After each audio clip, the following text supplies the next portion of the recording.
Fim de semana de Brasileirão, alegria para os colorados que ganharam a primeira, tristeza para os gremistas que perderam lá no Paraná.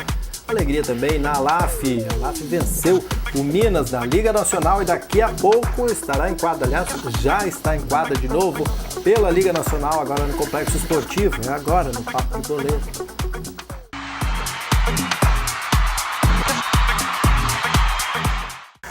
E o fim de semana começou com muita alegria para a LAF, né? A LAF foi ao natural, Diogo Botti, pelo menos o placar diz que foi assim, 3-0 em cima do Minas pela Libertadores, pela Liga Nacional de Futsal, bombando aí o resultado e já está entrando em quadra novamente. É verdade, falar um pouquinho do jogo então do final de semana, Márcio passou por cima do Minas, que era uma das equipes até nós comentamos na sexta-feira, que era jogo para 3 pontos, né? O Minas é uma equipe que vinha bastante regular e tal, poucos pontos na tabela, não vinha demonstrando muita força contra os grandes, e a LAF mostrou que esse ano realmente veio para incomodar, fez 3-0 jogando no Complexo Esportivo da Univates, ao natural mesmo, né? A LAF não passou por dificuldades no momento algum da partida, levou uma pequena pressão ali em função do resultado que era adverso para o adversário, mas soube controlar o ímpeto aí do Minas e acabou conquistando mais 3 pontos na competição, foi a 15 e está coladinho ali na briga pelos primeiros da tabela.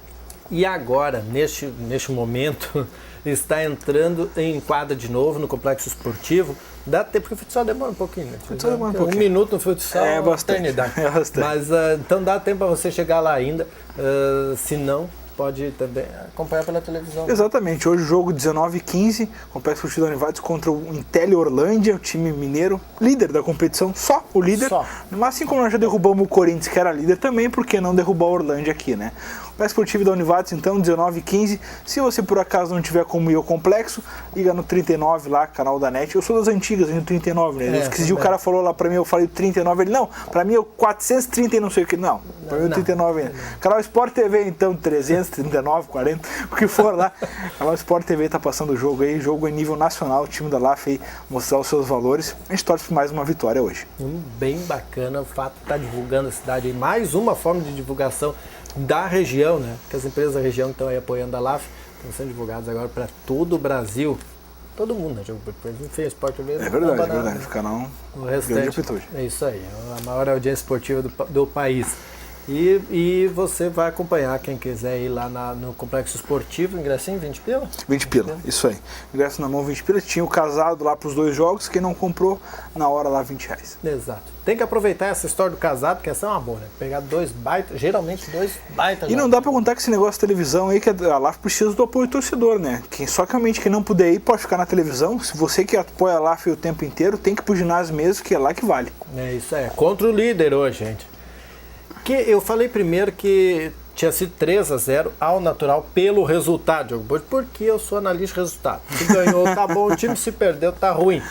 O Grêmio perdeu por 2-0 agora no Campeonato Nacional, Campeonato Brasileiro. Nesse fim de semana jogou lá contra o Coxa, tomou 2, voltou para casa e a torcida não gostou. Mas aí tem, além do resultado, tem um retrospecto, né? A partida foi um caos aí. Contou com aquele. Eu tava quase vendo os trapalhões ali de volta na televisão, Márcio, com aquela jogada infeliz do Eraso com o Matias Rodrigues, acabou combinando gol contra pro Grêmio, né? O gol que caminhou a vitória do Curitiba lá no Couto Pereira, 2-0 pro time paranaense, né? Teve essa jogada bizarra, né, da defesa gremista e combinou com um gol, mas o certo é que jogadores como o Rodolfo, por exemplo, que não atuou na partida, fez muita falta, né? O Rodolfo que está passando por avaliação médica, teve um problema no adutor da coxa e a dúvida até pro confronto de próximo sábado na Arena contra o Figueirense.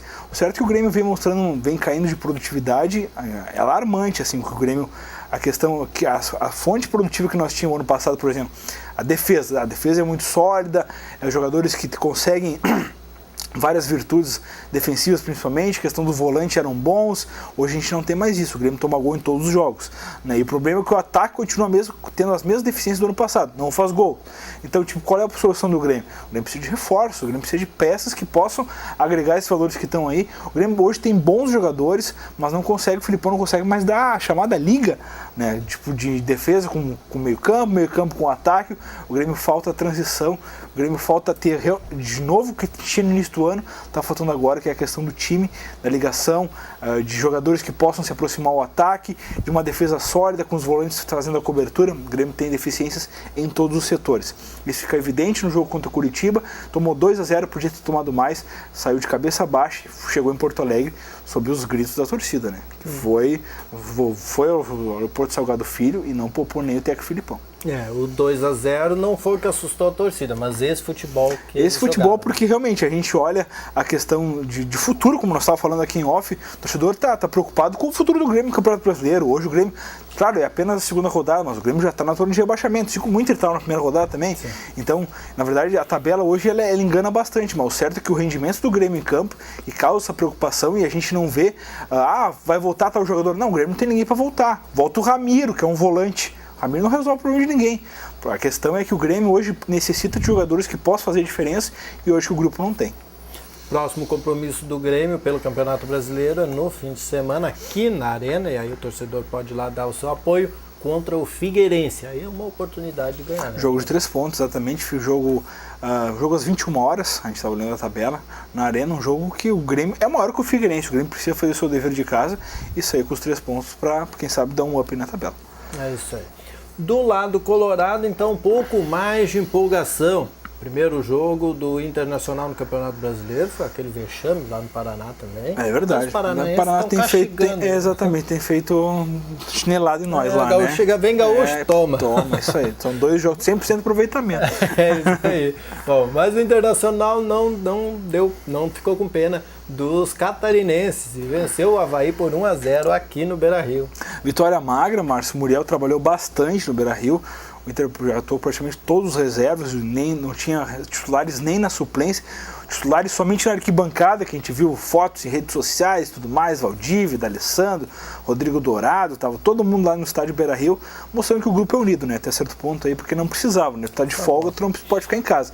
Os jogadores estavam lá, dando sua força pro grupo reserva que entrou, e o Vitinho mostrou ter estrela aí, primeiro toque na bola, gol do Inter, 1-0 sobre o Avaí, na tarde de ontem lá no Beira-Rio. O Inter somou os primeiros pontos na competição, foi a 3 aí, como a gente estava falando, a tabela ainda engana bastante, o Inter saltou 8 colocações na tabela de classificação e está lá figurando com 3 pontos. Certo que esse Inter reserva, a gente viu algumas peças que começam a dar resultado, como é o caso do Hever, um jogador que teve uma regularidade maior em campo, foi um pouco daquele Hever que o Inter contratou, que o Inter apostou, campeão e capitão da Libertadores com o Atlético Mineiro em 2013, certo que é um jogador que começa a se afirmar, e porque não pode ser uma possibilidade aí para o técnico Diego Aguirre na sequência até da Libertadores.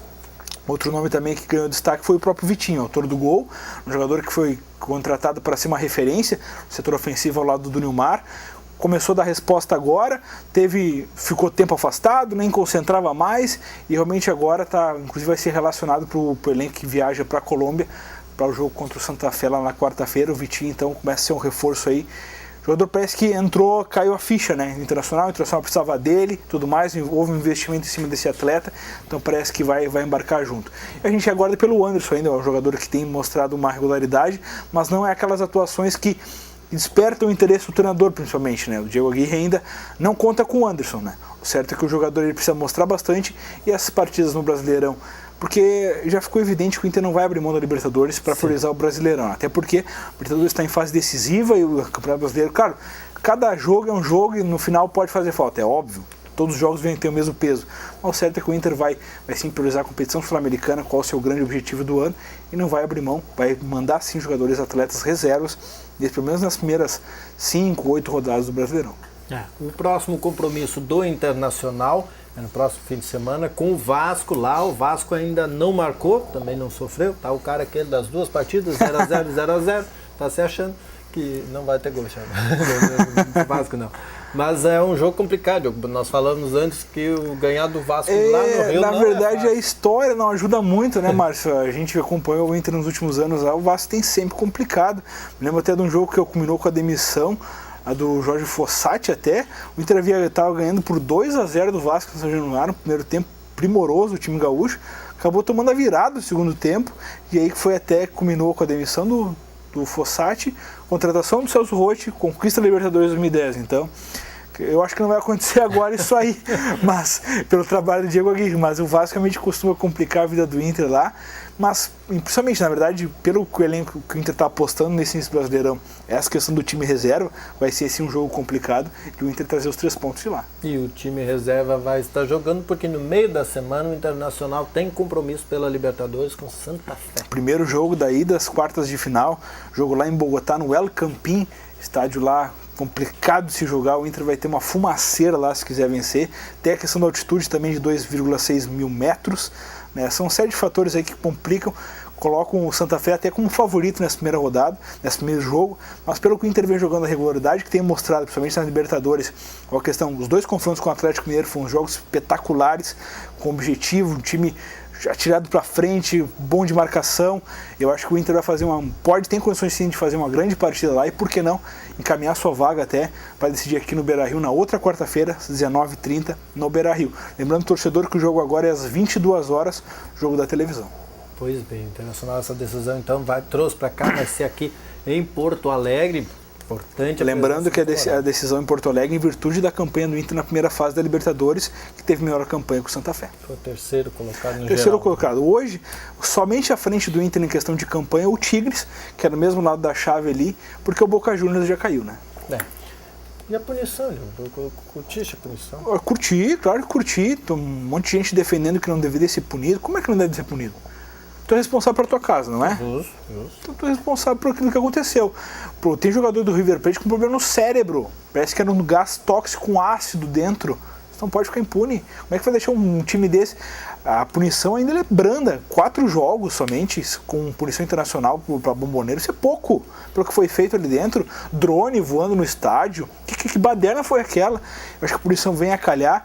Que sirva como exemplo. A gente já teve exemplo aqui dentro do Brasil de punições severas. Que a gente não acreditava muito na questão da Conmebol fosse punir. Mas que agora sirva como exemplo para que outras badernas que acontecem nos estádios aí dos sul-americanos não aconteçam mais.